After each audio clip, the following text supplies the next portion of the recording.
तुम जवानी में रंगीन हो गई हो, जवानों के लिए मशीन हो गई हो। परमाणु बम फटका कहाँ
पे हमरा आगे बढ़ला के लागत बाबू बड़ी डर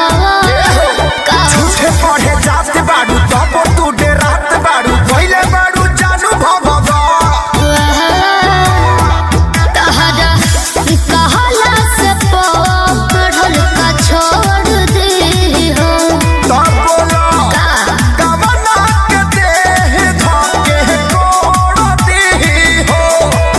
तहर पागल बात मोते हमर होई दूर गति बात निंदिया उड़ा देले बा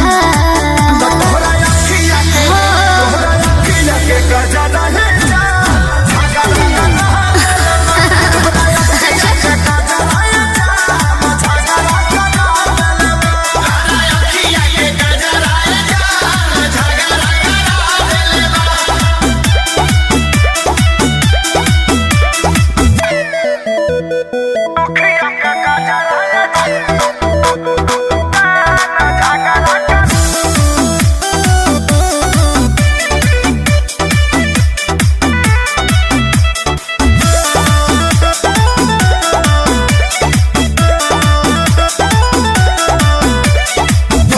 सपोर्ट खाती मारी हो ढलाल हल्ला करे कानमा के बहाली अरे हो बोला कहिया ले झगड़ा के टाली रहिया चलत में लागलू अमर पाली कि हमारा होए सन देखावे के तो हुनर बाटे हो तो अखिलेश खेसरी से बढ़ के छू छू न बाटे हो अच्छा मोन भइल बता बाह सभे कहे बाह बाह वैसन रास्ता धरा देले बा तोरा अखिया के जियो ब्यास तोरा अखिया के गजरा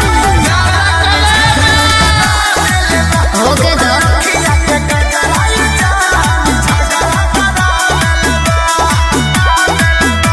संजय विवेक जिला झुराइल महंगा पड़ जाइए बाबी।